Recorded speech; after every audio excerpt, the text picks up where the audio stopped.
श्रीराम. नमस्कार साधक बंधू भगिनींनो, चैतन्य उपासना या चॅनलवर मी सौ माधुरी कुलकर्णी आपले स्वागत करते.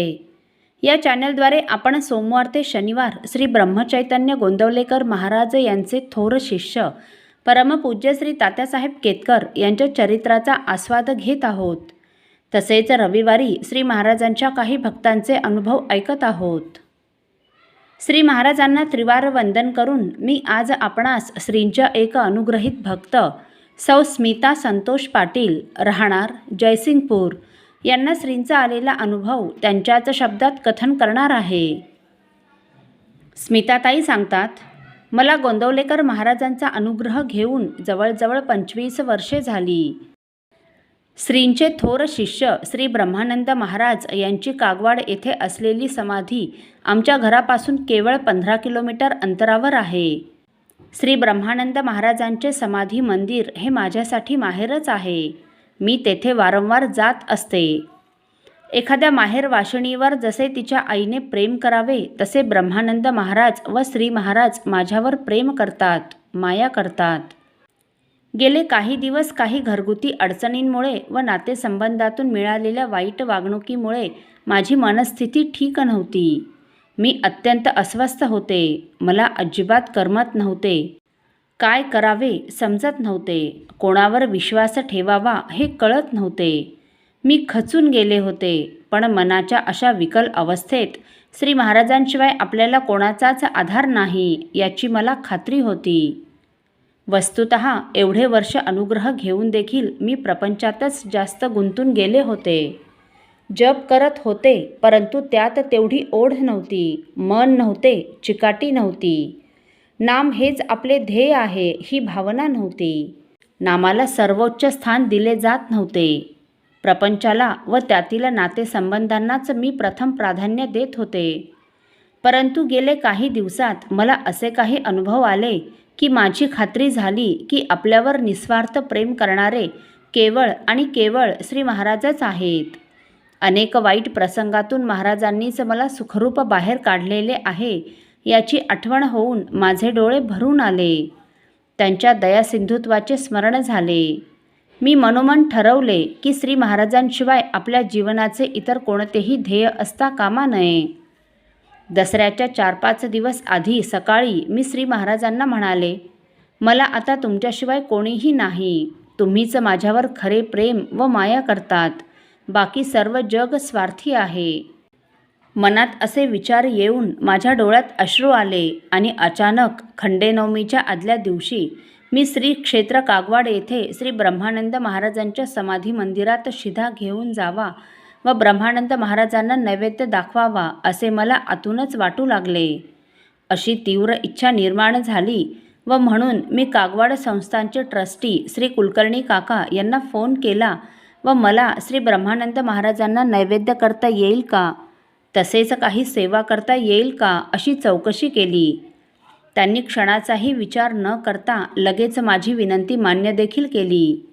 नैवेद्याचे सर्व सामान घेऊन व काठापदराची सुंदर साडी नेसून दुसऱ्या दिवशी सकाळी 9 वाजता मी मंदिरात पोहोचले. त्या दिवशी मी खूप आनंदात होते. डोंबिवली येथील सुनील काकांना प्रत्येक गोष्ट, सुख अथवा दुःख सांगायची मला सवय असल्याने मी त्यांना देखील फोन करून तसे कळवले. काकांना देखील अत्यंत आनंद झाला. मंदिरात गेल्या गेल्या तेथे सेवा करणाऱ्या काकूंनी प्रथम मला दडपे पोहे व चहा दिला. त्यानंतर त्यांनी मला भाजी चिरायची सेवा दिली. ब्रह्मानंद महाराजांना पुरणाचे कडबू आवडत असल्याने काकूंनी त्यांच्यासाठी कडबू बनवायचे ठरवले. तेथील मंदिरात सेवा करणारे सर्व सेवेकरी अत्यंत नम्र असून महाराजांकडे येणाऱ्या प्रत्येक भक्तात ते श्री महाराजांना बघतात व तशीच त्यांची भक्तिभावाने सेवा देखील करतात. भाजी चिरायची सेवा झाल्यानंतर मी मंदिरात जाऊन बसले. तिथे श्री ब्रह्मानंद महाराजांच्या पादुकांचे पूजन चालू होते. मला महाराजांची अजूनही काही सेवा करायची होती. अर्थातच सर्वज्ञ महाराजांनी हे जाणले व माझ्याकडून मंदिराच्या साफसफाईची सेवा करून घेतली. सेवा सुरू असतानाच पादुका पूजनाचा दिव्य सोहळा देखील मला पाहावयास मिळाला. मला सेवा करताना बघून आणखीन 2 सेवेकरांनी मला हातभार लावला.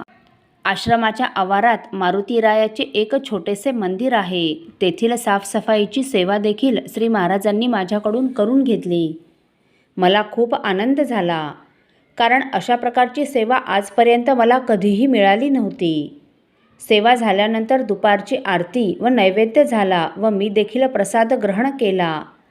या सर्व घटना घडत असताना मला आंतरिक समाधान मिळत होते. त्यांनी मी नेलेल्या शिद्यापासून श्री ब्रह्मानंद महाराजांना नैवेद्य दाखवला होता.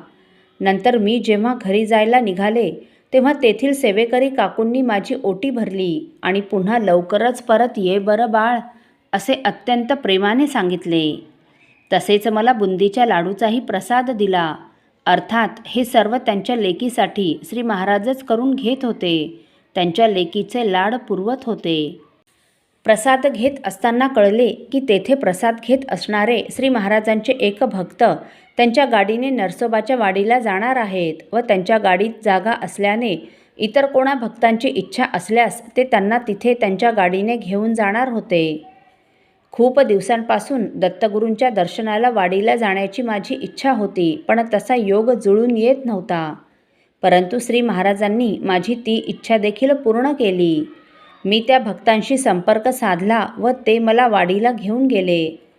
या सर्व अद्भुत घटनांमुळे माझे नैराश्य कुठल्या कुठे पळून गेले.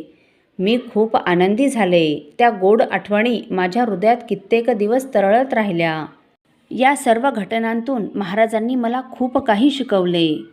त्यातील पहिली गोष्ट म्हणजे आपण श्री महाराजांना व त्यांनी दिलेल्या नामाला वाहून घेतले पाहिजे. त्यांना पहिले प्राधान्य दिले पाहिजे. त्यांच्याशिवाय आपले खरे आप्त कोणीही नाही ही भावना वाढवली पाहिजे. श्री महाराज म्हणतात, खऱ्या प्रेमाने आपण आपला भार रामावर टाकला तर तो आपल्या कल्पनेच्या बाहेर गोष्टी घडवून आणतो, असा माझा अनुभव आहे. तसे आपण देखील श्री महाराजांवर विसंबून राहिलो, त्यांच्यावर सर्व भार टाकला तर ते आपल्याला आनंदाची परिसीमा गाठून देतात. आपण एक पाऊल महाराजांकडे टाकले तर ते 100 पावले आपल्याकडे येतात व आपल्याला अगदी कडेवर उचलून घेतात. श्री महाराजांवर अशा तऱ्हेने प्रेम करायला मला जवळजवळ 25 वर्षे लागली व मला मुद्दाम सांगावेसे वाटते की या सर्व गोष्टी माझ्यावर मुलीप्रमाणे प्रेम करणारे डोंबिवली येथील श्री सुनील काका पोद्दार यांच्याकडून मला वेळोवेळी शिकायला मिळाल्या. साधनात येणाऱ्या अडचणी कशा दूर कराव्यात, महाराजांवर खऱ्या अर्थाने कसे प्रेम करावे हे मला सुनील काका वेळोवेळी शिकवत गेले. मी श्री महाराजांना म्हणत असे, महाराज, आता तुम्ही देहात नाहीत, मग आम्ही आमच्या अडचणी कोणाला सांगाव्यात? आमचे मन कोणापाशी मोकळे करावे? मला प्रेमाने मायेने सांगणारे जगात कोणीच नाही. आणि एक दिवस काकांची व माझी भेट श्री महाराजांनीच घडवून आणली. मला आई नसल्याने मी श्री सुनील काका व सौ स्वप्ना काकी यांनाच त्या रूपात पाहते आणि ते उभयता देखील माझ्यावर व माझ्या लेकीवर तसाच वात्सल्य प्रेमाचा वर्षाव करतात. अर्थात श्री महाराजांनीच हे सर्व घडवून आणले यात तिळमात्र शंका नाही. श्रीराम समर्थ. साधकजन हो, लहानपणीच आईविना पोरक्या झालेल्या स्मिताताई ममतेच्या भुकेल्या राहिल्यामुळे त्यांची वात्सल्य तृष्णा भागविण्यासाठी श्रींनी प्रथम सुनील दादांची व सौ स्वप्ना वहिनींची योजना करून ती उणीव भरून काढली व दादांमार्फत त्यांना खऱ्या परमार्थाचे योग्य मार्गदर्शन होण्याची देखील व्यवस्था केली. परंतु कधीकधी जीवनात असा एखादा काळ येतो, अशा काही घटना घडतात की त्यावेळी जीवन नकोसे होते. सर्व गोष्टींवरील विश्वास उडतो. जगात आपले असे खरे कोण आहे याचा शोध घ्यावासा वाटतो. थोडक्यात, तैसा संसारे दुखवला त्रिविध तापे पोळला, तोची एक अधिकारी झाला परमार्थासी. या समर्थ उक्तीप्रमाणे संसार प्रपंचातील दुःखदायक घटना व नातेसंबंधातील अत्यंत स्वार्थपूर्ण व्यवहाराचा अनुभव आल्याने स्मिताताई अंतर्मुख झाल्या व त्यांना लक्षात आले की आपले खरे हितचिंतक, खरे आप्त, खरे नातेवाईक श्री महाराजांशिवाय कोणीही नाही व असू शकत नाही. थोडक्यात सत्सद्विवेक बुद्धी जागृत झाल्याने त्यांना आपल्या खऱ्या ध्येयाचे स्मरण झाले व त्या श्रींना खऱ्या अर्थाने शरण गेल्या. म्हणूनच श्रींनी त्यांना त्यांचे लाडके शिष्योत्तम श्री ब्रह्मानंद महाराज यांच्या समाधीस्थानी बोलावून घेतले व त्यांच्याकडून मनसोक्त शारीरिक व मानसिक सेवा करून घेतली. अशा या दिव्य सेवेच्या अतूट आनंदात स्मिताताईंच्या सर्व दुःखाचा परिहार झाला. त्यांना स्वतःचा विसर पडला व त्या निराशेच्या खोलखाईतून बाहेर पडू शकल्या. हीच तर संतांच्या सेवेची, त्यांच्या सहवासाची अनुभूती होय. म्हणूनच तर समर्थ रामदास स्वामी त्यांच्या दासबोध या अलौकिक ग्रंथात म्हणतात, जो तापैत्रे पोळला तो संत संगे निवाला, आर्तभूत तोषला पदार्थ जेवी. असो.